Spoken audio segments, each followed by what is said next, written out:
welcome, Michael. This is the third time we've talked on the podcast that I've named the Humpty Project.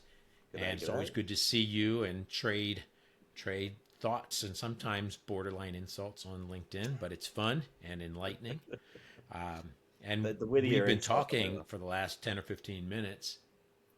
Yep. What's that?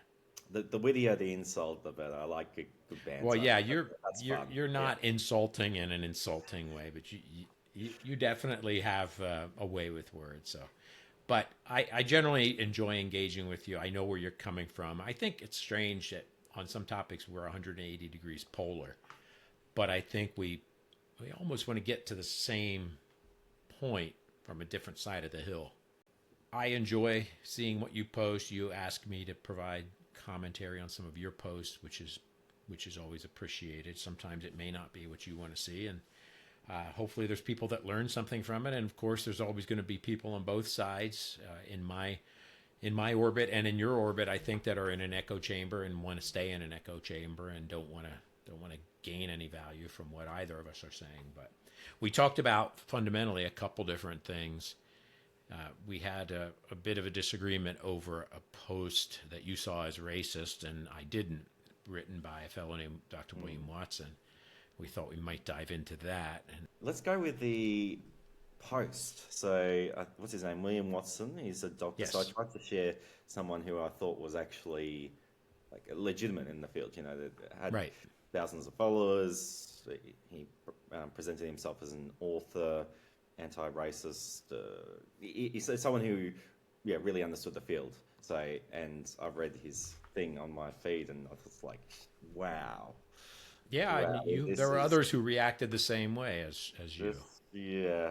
White is the problem, and before that, going through the different groups, Muslims, black men, Jill Stein and Cornell West, immigrants, but saying they're not all the problem, but then white is the problem. And can you explain, like, what does that mean? White? Is it the skin color? Sure. Is it the white society in general? What does that mean? Well, I can't speak for him, but I'll tell you how I interpreted the post and what I do know about him.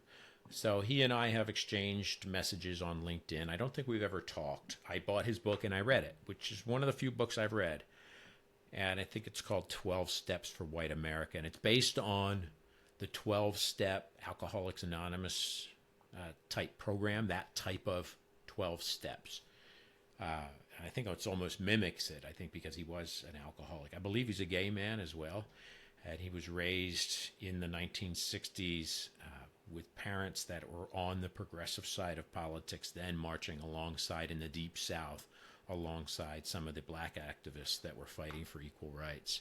So he brings a unique perspective. I think you said, I hope he takes this post down. I said, he's not going to take this post down. This is what he truly believes, and he's not out there. Is he hawking for books? He's probably always trying to get somebody to buy his book, of course. I read his book. I found it reasonably compelling. The 12-step part was a little confusing for me because I've never been through a program. But what I believe he was talking about in that post was pretty simple. Why is this a close race between Kamala Harris and 45? That's as much respect as I give the person. Why is this a close race?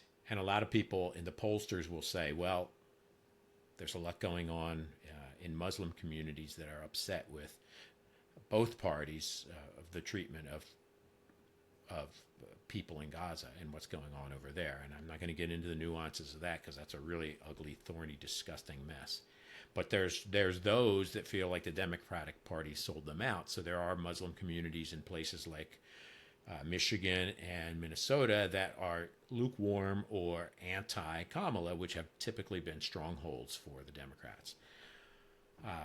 He's saying, Kamala right now is courting black men. There's something I just read this, and so is Trump. Trump seems to be going more for the bro factor. There was an interesting video, by the way, where Barack Obama was, can I say the word, like, castigating young black men for not being more supportive of Vice President Harris compared to what he was receiving from black men in terms of support back when he was running in 2008 and 12. Yeah. So you go. Yep. Yeah. So there's without getting into each of the details, because I don't remember all of what he said in the post, it basically was, these are percents of the electorate, smaller percent. Certainly the Muslim community in swing states in the Americas are not huge, but Michigan went to Biden by 20,000, 40,000 votes. Certainly big enough to influence the Electoral College. And that's what's getting a lot of press then. Well, black men are not supporting Kamala in the same percentages they did Biden or Obama. Muslim communities are on the sidelines or protesting. And what he's saying is, it's not any of them. It's not any of those that are a percent or two here or there. It's the white people that support Donald Trump. Oh, I said the word. You say it 3 times, it's like Beetlejuice, and you turn orange and explode or something. It's the white people that support him. And so why is that? Okay. There's lots of reasons. It's Hillary got herself in lots of trouble by talking about a basket of deplorables. But go ahead. Sorry. So just mean it was white is the problem. Yeah, white. The electorate, the people that are keeping him in the race, are generally white people. That's what he was getting at. So it's not the smaller, I don't want to say fringe, but statistically the fringe of the electorate that's preventing Kamala from running away with this thing. Like, I think any logical campaign in the past, there shouldn't even be a contest. Michael Dukakis was knocked out of the race in the 80s because he stood in a tank, and he was like this little guy with this big helmet, and everybody laughed at him. Rick Perry couldn't remember the three departments he was going to eliminate. Everybody laughed at him. What's his name? Mitt Romney. I'm severely conservative. Severely. He got laughed out. Trump sat there last night at a rally and danced for 39 minutes to some music, is from what I've read. I mean, very entertaining. The video is very entertaining. Yeah, he's entertaining. Like watching a train wreck in slow motion is entertaining. That's the thing. That's what William Watson was getting at, is that there's too many people who, for various reasons, be it greed, because they think they're going to put more money in their pocket, the wealthiest, be it feeling disenfranchised, that nobody else has their voice. But there's no doubt that there is a whole structure built in this country around minority rule, which is a big part of his book, minority rule, and the white landowner. That's what, and all of these rules, even the policing in our country came in the late 70s, maybe the early 70s. They came from rounding up escaped slaves, or escaped people. Maybe it's not slaves, but the Pinkertons. This is at least what I've understood through some really, really basic reading. The systems that we have in this country, and this is why I said in the post, is not racist. Racist needs power. Now, some people came on and attacked me and said that's CRT and woke and DEI, and I can find another acronym, but I don't know it right now. But my point, Michael, and I'll finish and let you, is yes, we can parse these terms: racist, bigot, prejudiced. But the way I use and the way people are understanding, and things evolve, okay? Things evolve. All of this, racism on its own isn't effective unless there's power. So black people can be hateful, mean, bigoted, prejudicial to me, but there's no power structures that are going to keep me down, keep me from voting, keep me from getting a mortgage, keep me from have me walk around a store and be watched because they think I'm going to steal, have me policed differently, where I'm going to be pulled over just simply because of the color of my skin. Those things don't exist. That's why I say racism doesn't exist as a reverse. And it's not racist for what he wrote, because these are the realities. there's too many people voting for this person for all the wrong reasons, and we could go into so many more. Does that make your stomach turn? I present the example of like the KKK leader. Like you would say they're racist, right? And they're in the US, and let's say they flew over to China, and now they're no longer part of the ethnic majority, and say that, you know, got no cultural power there, Right. obviously. And does that mean they're no longer racist?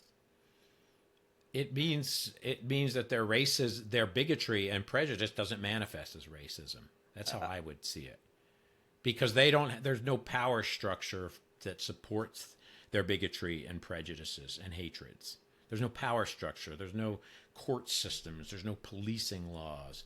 There's no. Sure, but in common parlance and also in the law, we would still call them racist. You can... This is where we're parsing words, but I think I did give this some thought, thinking we might talk about this. Here's why I continue to say, I could concede and say, you're right, they're all racist. I'm going to not do that, and here's why. I'm going to say, look, by calling all of that racist, it really takes away, when we put everybody that's mean, bigoted, prejudicial into the same bucket as racist, it takes away from the argument and the reality that we live in a society, in most Western cultures, we live in a society that is tilted in the favor of white privilege, white men in particular. And that's where it waters it down and it whitewashes it some. So I have stopped using the term racist to mean towards another. That's bigoted, that's prejudicial, that's hatred. But when I think about reverse racism, I don't think it exists because of the reasons I'm stating, because there's no power structure to support people of a different ethnicity, color, sexual orientation, whatever. Well, that's not really racist, but people who don't look like me harming me. Now, they could kill me, yes, and they have, what I would say is bigoted, prejudicial hatred in them, but they don't have a power structure that generally supports systems that work against me in this country. I've just never... It's like a new definition of the word racism to include like oppressive power structures into and the maybe it is idea of racism. Like, I think it's if it comes to the law, or if it comes to common parlance, it's about, are you discriminating against someone or prejudicing them because of their skin color? And that's really the problem. And if we kind of give people a pass, like, oh, you're in an ethnic minority without a power structure to support your racism, oh, well, we're not going to call that racist anymore. We're just going to call it rude, or impolite, bigoted, prejudicial, biased. And how about this? I'm going to interrupt. Whether it be common parlance or in the law, we don't treat it like that. We don't say, oh, that's fine. That racial vilification was fine because, it was against white people. So all good. That we'll give that a pass. And I don't think that's helpful, like treating people differently because of their race in terms of this definition. The term itself, some people would say, is racist. Like if a certain action is only considered racist because of your race, and that. Let's go back to common parlance. Yeah. Let's go back to common parlance. And you said it seemed like it's a recently made up definition.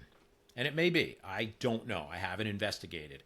I can say that I would have probably, when I was your age, which would have been roughly 1990, I think, I would have taken the same position as you.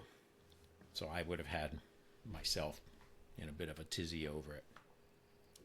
But I think common parlance has changed. And if I look at common parlance was written, let's just look at who tells the story of what we called yesterday here Columbus Day.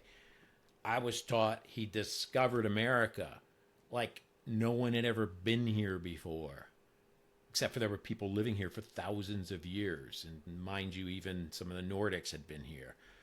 We were taught he discovered America. I don't know what you're taught in Australia, but the colonizers teach things, and they put things into the common parlance. They put things into the law. And this is how we define racism in a legal structure. Well, things need to evolve when we start realizing that it wasn't the indigenous people that wrote the stories that I was taught. It was the colonizers. It was the white people. So it was the settlers. Yeah. Okay, so that's where I come from. History is written by the people in power who won, the conquerors. It's not written by the people who lost the war, obviously. But don't you think... I'll use the common refrain like Martin Luther King saying in his dream speech, he wants his kids to be judged not by the color of their skin, but by the content of their character. And this is like seen as like the bar we should be aiming towards. In a great society, we should not be considering skin color at all in someone's treatment. Okay. That should be I'm trying to Google standard. Something. Don't you agree that should screen be down? Shouldn't that be the gold standard? And shouldn't our definitions about racism also be that gold standard? Like, don't treat people by the color of their skin. And no matter who you are, what position of power, where you come from in society, race, doesn't matter. That's what our gold standard is. That's the nirvana of where we want to be headed. What would you say to that? Well, I tell you that I'm trying to Google something to remind me, because I am on my own mission to discover things that I was not taught or that I held as closely held beliefs.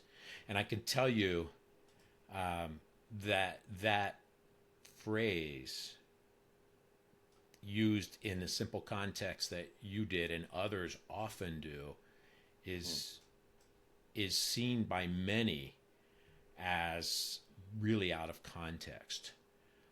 I don't have enough knowledge to speak to it at the moment here. I'm actually sitting here looking at something. What do you think Martin Luther King meant? What was I think the entire speech was he looks forward to that day, but there was quite a bit around. That was the "I Have a Dream" speech, if I'm correct. There's quite a bit around the context of that, and if I could find something now, I'd put it up, but I can't quickly find it. Where that's often used by people like you and me to say, look, this is what Martin Luther King said, but really he was saying it in the context of something much larger and broader. And I need to silence this. The spammers are excited today. That he was talking about it in a way that, that would be a dream, right? That would be another time. I really can't speak to it well.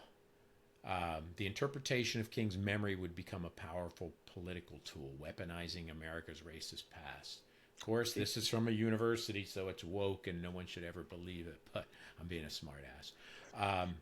But I know that if I had somebody who's a professional in this space, I know there's people like Paul Latipo who could come on and right away tell you why that on its own is a misuse of what the intention of that entire speech was. So you think is there anything in like what Dr. Martin Luther King said that Junior said that would be promoting the kind of anti-racist views of today? Do you think like this idea of power structures and oppression, that we should be looking at society through that lens, and also this idea of discrimination, that actually no, a colorblind society is not what we want. What we want is to see people in the context of what their skin color is and treat people differently according to that, and have our definitions and the way we see people in that lens. I'm not knowledgeable enough about Dr. Martin Luther King, but I never got that impression from anything I was taught about him to give that impression. Yeah, I think that it's a little beyond where I have enough knowledge. I was 6, I think, when he gave the speech, and I have just peripheral knowledge of reading some posts, like I've said, and following some people. And again, I'm sitting here looking up on my second screen, trying to find something that lends some support of what I said earlier. But I believe that he definitely fought against and recognized that the power structures that existed in the U.S. at that time and still exist. And colorblind, we've many times been what's wrong with being colorblind? That's been held up as a standard. Be colorblind. I mean, there's even a song in Vogue, "Free Your Mind." I don't know if you know it. 1990s. They even say be colorblind. But isn't that good? The thing is, it doesn't really. You're not really seeing the whole person, and it doesn't mean you treat them differently. But if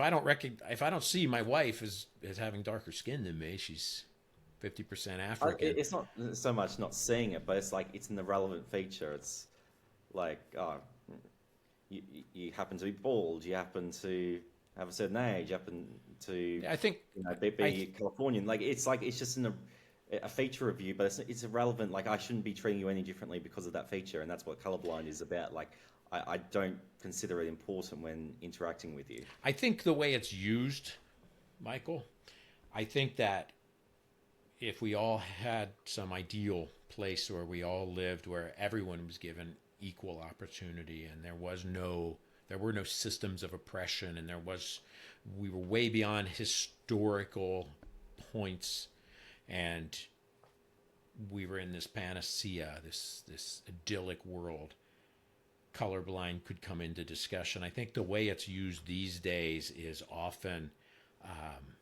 I don't see color. I'm colorblind. I don't recognize anything different. And what that is that they're also not seeing their own privilege. People that say that are generally white people. They're not seeing their own privilege. They're not recognizing their own privilege. I say this a lot. There's a lot of people that look like me, man or woman, that fight like hell to maintain a privilege that they deny exists. I don't have any white privilege, but damn it, I don't want things to change. And so I'm colorblind, and I'm above everything. I'm not somebody who sees white or black. I'm colorblind. It's usually used by people who are sticking their heads in the sand in some way or another. So it's not used usually in any constructive way when I'm having discussions like this. I am keenly aware of the fact that, when my son and I are together and he's driving the car, that the police are going to see him differently. And he's darker skinned. Black people are well aware of the fact that they are seen differently. They're followed through stores. They're pulled over and racially profiled. It's certainly colorblind doesn't exist in anything but a highly held fantasy of where we'd like to be. Shouldn't we be encouraging, though, people to not take that into consideration as an important factor when profiling people? Well, it sounds like is, police officers profiling someone, saying, oh, you've got a higher likelihood of, being up to something nefarious because of the skin color you are. And so they are, in a sense, color conscious. And we shouldn't have that. They should be color blind. And so trying to promote color blindness, isn't that a good thing? I don't think in the current context it's generally a good thing, because we haven't dealt with so much of what we have to unpack yet in this country. And that's what William Watson goes into in his book. That's why he said, and I saw somebody didn't like it at all, he said, we haven't failed at democracy. We haven't tried it yet. And to a large extent, I agree with him. We didn't even have the ability for people to vote in America, and the amount of money that goes into it. Oh, it's disgusting. It really is. It's pretty obvious. He's pulling the the strings behind the scenes. Money has a lot bigger voice than any one American. And you can go back to the conspiracy theories I was mentioning on our pre-call, which I was a conservative Republican, and those conspiracy theories, when I registered and voted in 1980, were alive and well, and they still have legs today. And from my understanding, they probably preceded this, but the people I knew were members of the John Birch Society who had all of these reasons that they would cite about how the government, this is evidence that the government is coming to take your money, the government is coming to take your guns, the government is coming to register you and, basically barcode you like, Nuremberg. This is like 1982. These people have been paranoid with the stockpile of weapons and canned peas for the last 45 years. And their conspiracy theories are now that there's space lasers and people starting fires with space lasers and creating storms over Republican counties and stupid ass shit. But they're still out there. They're still out there. Sure, everyone's going to believe. There's always going to be a fringe element of society, less than 1% that's going to believe something quite odd. But 33% of one party believes any fringe theory that their Führer puts in front of them. Well, yeah, 33% of that one party, 34%, something like that. Just to clarify, 34% of the Republican Party believe what exactly? Whatever Trump says, whatever hokey, weird-ass thing he says, they believe. So, as they're not the fringe anymore. They're not the fringe anymore. Or they just don't care. And that's kind of what William Watson was getting at, Michael. They just don't care. There's more there's not care, like, oh, yeah, Trump's going to bumble on. Well, I think there's 30-some% who believe everything. They believe everything. That the immigrants are taking all their jobs. They're raping all the people. They're taking over complexes in Colorado. That they're eating the pets. And this is causing real harm to these people. But hey, I'm colorblind, so I don't notice that. I'm above that, I don't recognize how that harms the Haitian community in Columbus, Ohio, because I'm colorblind. I don't see that. I don't see them any different. He's just being mean to them. So you can separate like the individual from the collective. So individually, like I think it's great to say you're colorblind and that isn't something you take into consideration when treating someone. But you can also say, okay, this is stirring up hatred and resentment towards people who look a certain way, and that's perfectly valid. So you can, right. I think you can have both sides of it. Promotes a colorblindness within yourself and as a good ideal, good virtue, but also say like there's rhetoric. Absolutely, there's rhetoric that right. He says, okay, we're going to demonize this group, and this is going to be a political strategy for me, and like a lot of this is political strategy. What works well, and so. Back to the cats and dogs example. I'm not going to go right into the mind of Trump, but what I see as being effective about it is it's very, very memorable. It's it's manipulation. It's like a bad song that gets stuck in your head, right? But an earworm. The other politics is kind of being memorable. Like that whole entire debate, you don't really remember anything. Apart from when Trump said eating the cats, eating the dogs, eating the pets in Springfield. Oh, I remember two. I do remember two things. I remember when Kamala said people are leaving your rallies in boredom, and he woke up. Oh, that was and the way she looked at him when he said the cats and dogs bullshit. I mean, it was like, I remember that, but I didn't watch most of it because I reflexively vomit after he starts speaking. So. Look, I've known the guy. He's been in my media since the 80s. I lived in New York, New Jersey area. I've known this clown since then, and he's been a despicable human being ever since I've known him. This is not a political thing. But you were going back to, I think, what you were trying to say, and we got off track. So you tell me if I'm bringing us back on track. And that is that we individually can recognize color and aspire to do better and maybe not to have biases around that. But as a collective, as government, as a business, as an institution, we should have policies that are more colorblind than not, right? more Absolutely. gender blind than not. That's what you were going at, right? Yeah, absolutely. That should be the aim. That should be how it's written down in law. That's how it should be in company policy. I just revolt at revolt, probably not the right word, but cringe at the idea of we're going to, write down set in stone that you have to treat people differently because of their skin color or because of their sex or Yeah, and I don't think we should ever orientation. treat people differently. I think we just have to recognize. Now I have another phone. Popular man. Yeah, it's Or is it the scam? some sort of scam line, so that's okay. We don't need to edit that out. This is real life. This is real life stuff. But I Do know you that think that, like, what. Go ahead.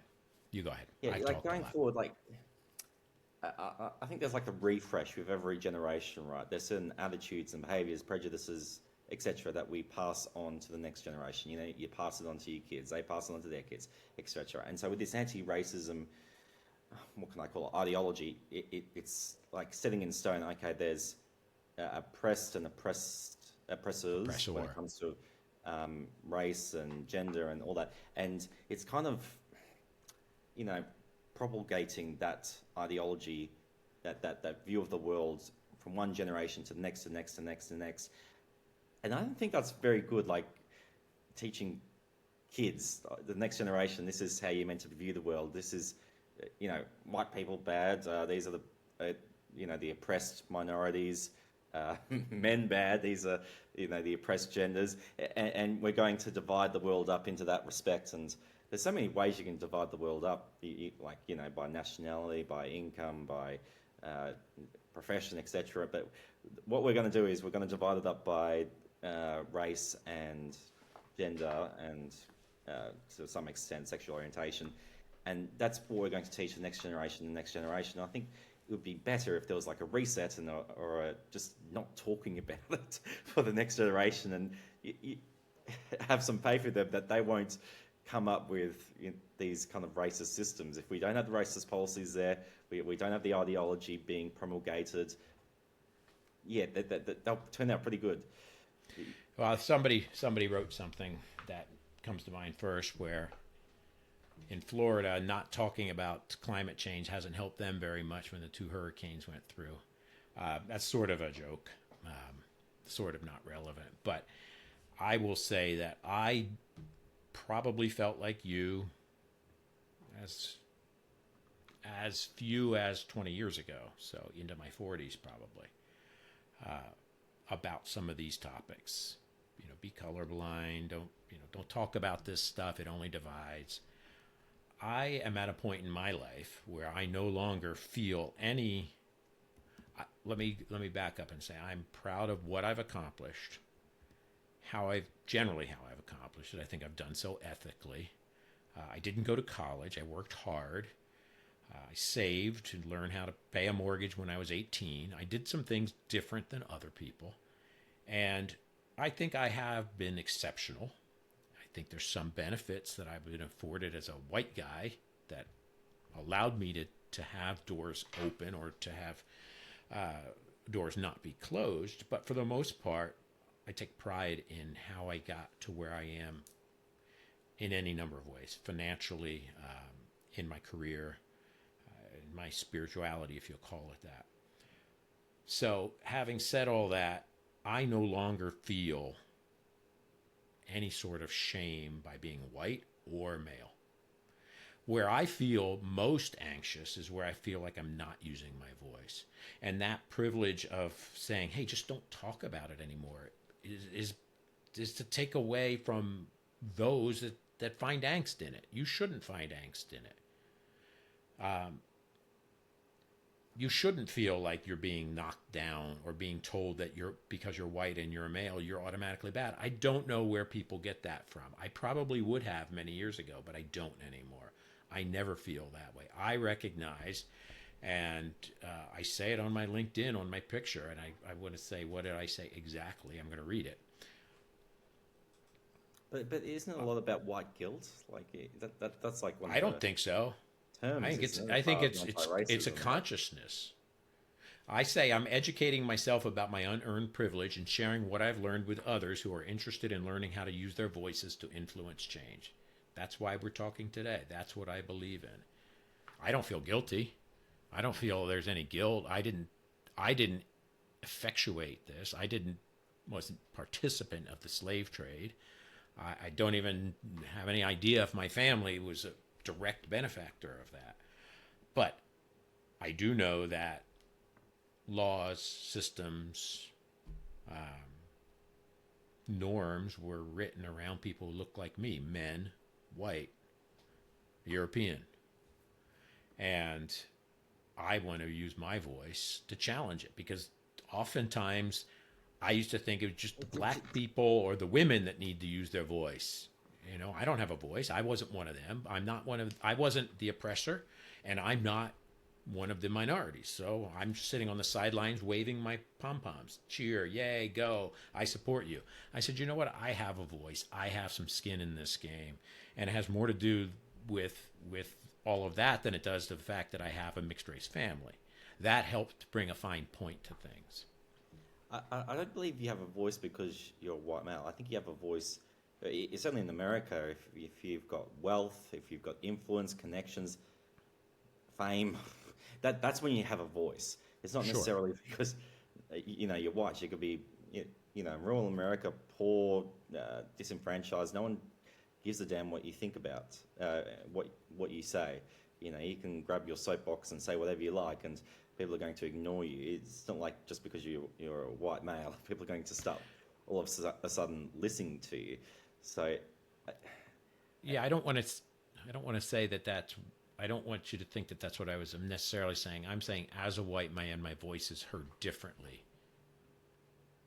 What do you mean by differently? How's it heard differently? Differently than if a woman is trying to make a similar point, or a person of color is trying to make a similar point.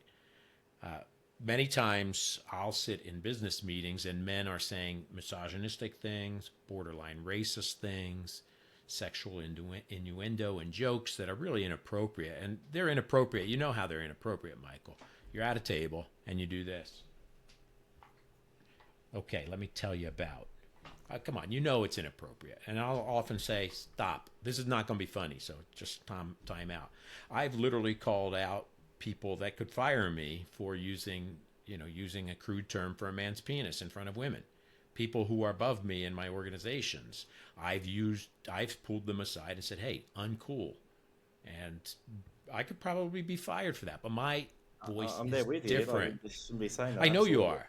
But my voice lands differently because I'm a seasoned or old white guy in business. My voice lands differently, and it lands, if I use it correctly, it lands to help drive a conversation towards that panacea, that utopia of color blindness and equality and equity. I get people have different lived experiences, and so you kind of, I wouldn't be considered taken seriously if I was talking about the experience of a black person or a female. It's like if you've lived the experience yourself, then there's that validation to it. Sure. There's legitimacy, and I agree with you. Like, absolutely. In that sense, if you're talking about your experiences or you've got standards about what you can say about race and gender, then absolutely your skin color is then come into the picture as something they think is relevant. Like, oh, you're speaking to this as someone of this perspective, as a white male who hasn't experienced this, etc. I understand that being a relevant factor in the race and gender discussions if they haven't experienced it themselves and they don't have that lived experience. Aside from that, I don't think we should be forcing this view of viewing people by their race, sex, and all that. That's regressive. It's not the way we should be progressing as a society. I think it's progressive because we're making progress on something that we have. How's it progressive to look through the lens of skin color at everyone? Because we have just been hiding behind the teachings of the colonizers for 150 plus years, at least in this country. It's only in the last 50 years or so that we've been willing and able to have some of these conversations. And now the fragile ones want to go back, and that's regressive. They want to go back to, let's not have any of these discussions about legacy admissions, for instance. I mean, they're banning some of those in California. Oh, they're banning legacy admissions. They're not meritocracy. That's not meritocratic at all. I can't even say the word right. But my point is that I can say from lived experience, yeah, I can't speak as a woman. I can't speak as a person of color, of course. But I can speak as a white person on the different side. And I created on LinkedIn, and I don't really maintain it. I created as a private group, something called the Glass Ceiling Project. So we talk about women breaking the glass ceiling, right? There's a glass ceiling that holds women back. That's typically how the glass ceiling has been used. What does that mean? In an organization, women try, upwardly hit a glass ceiling. They don't get to the C-suite. There's this ceiling that can't be seen because it's clear and it's glass, okay, and they can't get through it. So they talk about shattering, breaking through the glass ceiling. That's typically been used in gender-based discussion in business. So the glass ceiling is something that prevents women from reaching above, reaching a higher level within an organization. So I started something called the Glass Ceiling Project, where I said I want men to learn how to be allies and mentors and sponsors of women to break that glass ceiling from the other side, rather than cheering them on, saying, hey, I see you women, push harder, come on, I want you on this side of the wall, but I'm a guy, I don't really have a voice in this. Yes, I do. I talk to the other guys and tell them to start seeing things and thinking differently. So I started that project on LinkedIn, which got me into the podcasting thing, right? And so I have a voice that's different. I don't pretend that I can speak on behalf of anybody that I'm not. But I'll tell you this one thing. 1988, just got my first break in this business, and got to be a regional salesperson. And then 5 years later, I took over the customer service organization at this company. I was 31 years old, so a little older than you. And I interviewed several people, brought the final three back. The way the office was laid out, everybody had to walk past the president, CEO, privately held company, had to walk past Bill's office. And he told me, don't hire the black kid. And I said, what are you talking about? You can't hire the black kid. I said, Bill, he's one of three. He's got a lot of good experience. He said, you can't fire black people. Don't hire the black kid. So I know that I never would have gotten that job opportunity without a college education as a black kid. So maybe that's a blip. Maybe that's a one-off. But I'm telling you, I've been in this business 36 years now. I know how people think. I hear the jokes. I hear them say the things because they think it's safe to say it in front of the other white guys. And I know how they think. Not everybody, hardly everybody, but I know how enough of them think. We're just waiting for somebody who's qualified, There are lots of reasons to exclude people. But there's a prejudice. And racism is the power to use that prejudice. I can't speak to this was 1988, you said that? That's when I started in the business, and about 5 years later, I was trying to hire for customer service, and I was told explicitly. And I told this story to some nut job in Texas, Michael. Some guy I didn't work with. We were just all at a bar, 2 different work conferences colliding. And he told me I was lying. There's nobody like that. I'm like, you are on crack, dude. There's nobody like that. There's nobody who would say that. I said, so you're telling me I tell you this story and I'm lying to you. For what gain? You're an absolute idiot. And that's why I said there's 34% of the people in this world who believe whatever gruel is fed them by certain people. But that's how I can say from lived experience that, hey, I wouldn't be where I am now. I might have been somewhere else, but I would not have gotten the break to join this company as an undegreed black gentleman. No way. Didn't matter. I could have a PhD. He probably wouldn't hire me because I'd be black, because he'd be afraid he couldn't fire me. And trust me, I've heard other hiring managers say the same thing.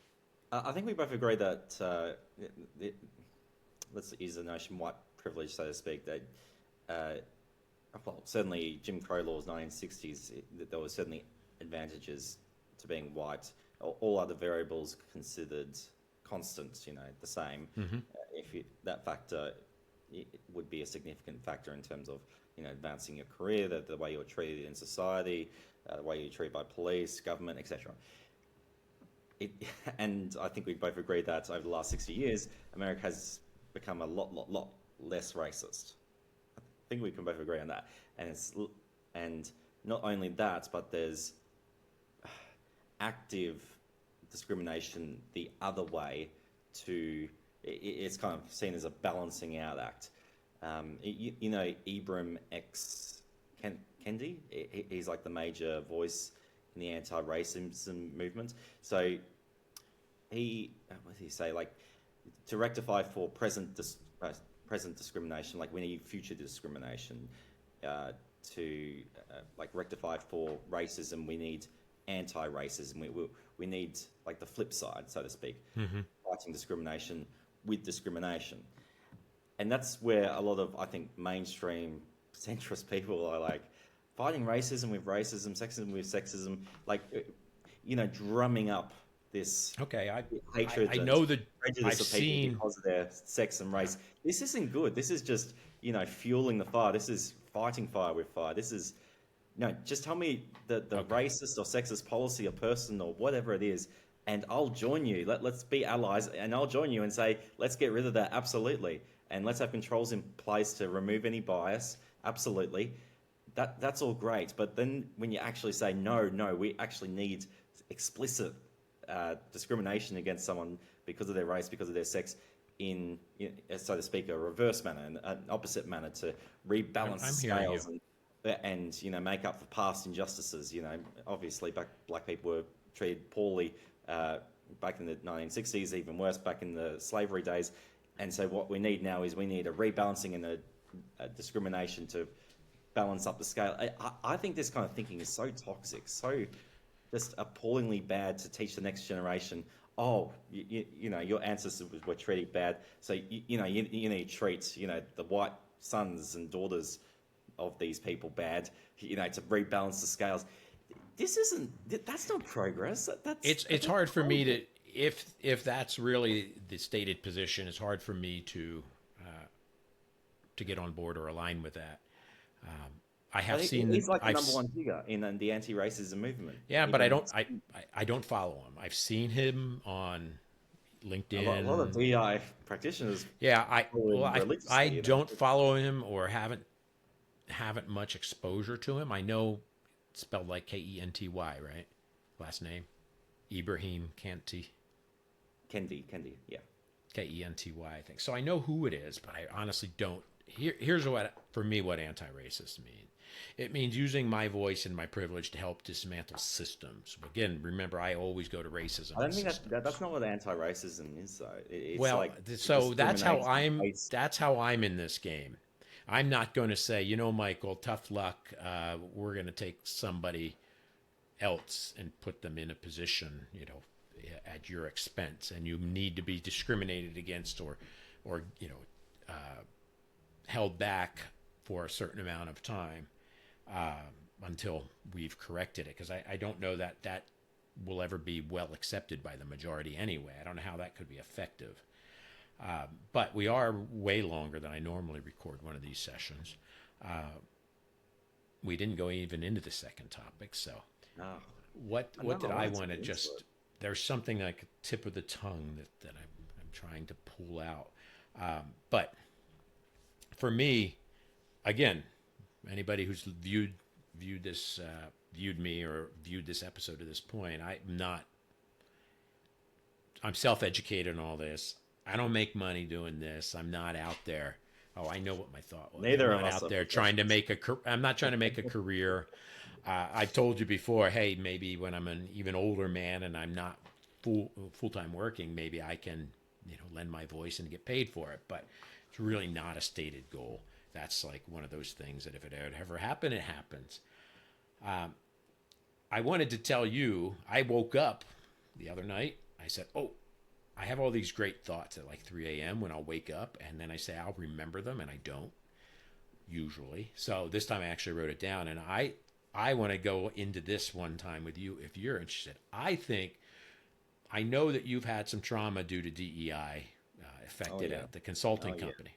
But absolutely. I think what holds back you and most people of your demographic is capitalism.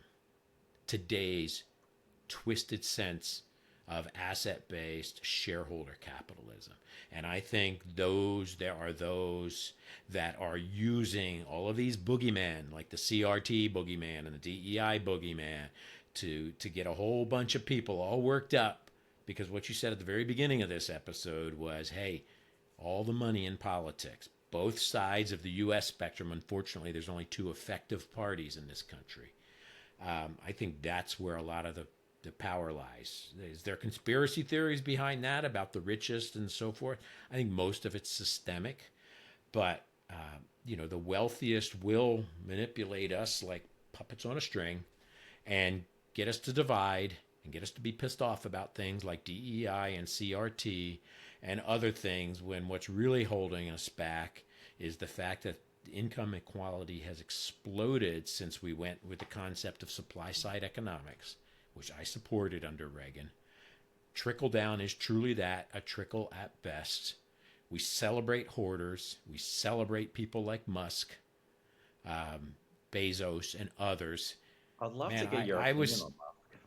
I'd be well, the thing is I was just doing this, I'd love to help my kids get on their feet, get some college debt. And I was saying, boy, I saw the lottery, 388 million, right? I said, okay, you win that, they take chunks away. So let's say you walk out of it with 150 million. I give each of my kids $2 million and the grandkids. So now I'm down to 120 million. And I invest that 120 million in something useless, an annuity, right? 2%, something. So I just quickly do the math. 120 million, 12 million is 10%, 1 million is 1.2 million is 1%, 2% is 2.4 million. I have that 120 million and I'm getting 2.4 million a year just on not even taking any risk. My God, these people are worth billions. It would to reach Musk's level or Bezos are up in that stratosphere. It's like 400,000 a year since the death of Christ. And that's with no compounding of interest. We worship these hoarders, and then these hoarders and their minions convince the average person that they're going to come and take those scraps of food off your plate that I have allowed you to have. They're going to come take those scraps of food if they do all of these progressive tax policies. In the 1950s, the highest tax rate on wages in this country was 94%. When you got to a certain amount of income, 94% was taken. 94%. These people who want to go back socially to the 50s damn well don't want to go back to a 90% federal tax rate on upper income. But the thing is, they divide and conquer us, Michael. They divide and conquer us. And I am somebody who's not in the 1%, but I'm somebody who does financially pretty well. Social Security in the system in this country is broken. I should be paying more into it than I am. I would gladly pay more into it if we fix things. But again, we're so tilted toward these super rich, and we're afraid that if we put taxes on them, they're going to run away and take their money, and they're not going to give us jobs, and we're all going to be poor. And that's where the problem is. The problem really doesn't lie in CRT and DEI. But there's a whole bunch of people who are using it as levers. And that's part of what William Watson's book goes into. I think very valid points. Yeah. Have you ever played the game of Risk? Wow, that's been a while. That was a big thing in the 70s, yeah. Yeah, so you got all your troops and everything, and you attack other countries. And I think the main lesson from it is, you're only going to win if you get the other countries to attack each other. You need to divide and conquer them. If you see two people going at it and fighting each other, you're like, oh good, this is great. They're all reducing their number of troops and they're getting angry with each other. And right. Okay, I'll just sit back here and wait until they're all, depleted with their resources, and then I go in and I just grab their countries one by one.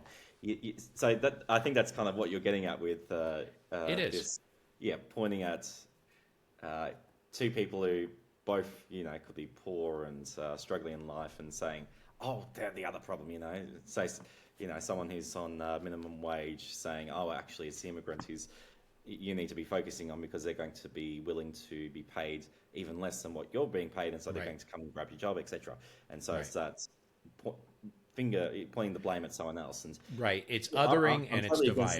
That, but I also think CRT does that. It says, oh, the white people, they're the ones to blame. All this pointing of fingers at people, rather than looking at the, as you say, like the system, and trying to have the right incentives in the system, and growing the middle class, giving people opportunity, on-ramp into the middle class, looking at adversity, and that's what really annoys me. And I talked about it the other time with the discrimination aspect, is that you discriminate based on skin color and sex, rather than discriminating, if there is something to discriminate against, is if someone has no opportunity, has no financial backing, has no leverage, has no on-ramp into the middle class, that's a situation where I think most decent-minded people would say, yeah, okay, I think they deserve a little bit of extra assistance, extra help. It should be based on income or adversity or socioeconomic class. Give someone a chance, at least. Right. That's what I think is quite unifying. No matter if they're white, black, Hispanic, Asian, whatever. If you're from a low-income household and you're really struggling, and you haven't been given next to any opportunities in life, that's where we should have that affirmative action, so to speak. That's where the assistance should be. The moment you start talking about sex and race and gender, that's where you pit people against each other. So the same low-income households, they're going, oh, it's that other one, it's the black household that's getting all the benefits because of their skin color, and then they point fingers at each other, and I think you'd agree that's where it's really advantaging those incumbents, those who are already wealthy. And I have some other things I've scheduled, so let's try to wrap this up if you don't mind. But sure. I think it's been fantastic, and we'll try to get this edited without over editing it, so we can get the full thing out, and maybe we'll break it up into a few 10-minute chunks. But I think you see what you were describing. You see any woman that succeeds is like Kamala is a DEI hire, automatically attacked DEI hire. So very few men are going to go around and say, hey, I was a mediocre white male and I succeeded in this society. But frankly, there are a lot of mediocre white men. Was a DEI hire. Like, they literally shortlisted only white dudes to be the vice president pick. And that's what Joe Biden did back in 2020, where he said, he's shortlisting only black women. And so when people talk about a DEI hire, what they're saying is you're shortlisting based on sex and race, and so you're only getting a segment of the population who can be shortlisted for a particular position, right? I wish it was just that, and it wasn't racist, misogynistic, sexist. They're not qualified. They only got the job because of. They weren't the best qualified. See, we can go too far on this one, but I think if you were to put in hiring people, you could put points on things, and you say, I do want to have a more diverse workforce. There's some points that you could say, I want to have more women because I want to have more women's voices. There's some points that you could say, I am hiring a woman for this position because I want to have more women's voices. Classified as a DEI right. hire, though. Not necessarily. I'm saying I want to have people that have a college education, right? I'm placing some value on that, some points. I want somebody who's got 5 years work experience. I want somebody who brings a different voice. It's not necessarily DEI hire. You're putting a value on it. What people in this country do mostly is DEI hire means completely unqualified. She slept her way to the top. Shit, if women could sleep their way there to their top, there'd be a hell of a lot more female CEOs. If women could sleep their way to the top, they wouldn't be suing Donald Trump for grabbing their you-know-what. Okay? It's bullshit. So that it does hold people back. People who are capable, educated, have the experience are automatically branded as you were just hired because you fit a demographic. So that's how I see it used. And again, it's used as a dividing technique too. So, Michael, I know it's early in the morning for you. It's the afternoon for me. I have some other things on the schedule that I have to knock off, but it's been a pleasure. Absolutely. Thank you so much, Robert. One thing I do a terrible job at is signing off. I tend to just be really abrupt. So I don't say like and subscribe and all of that. But for sure, if any of you enjoy watching Michael and I have these discussions, like, subscribe, share it with some friends, and tune in for the next time we drop another episode of the Humpty Project. Sounds good. Thanks, Robert. Cheers. Okay.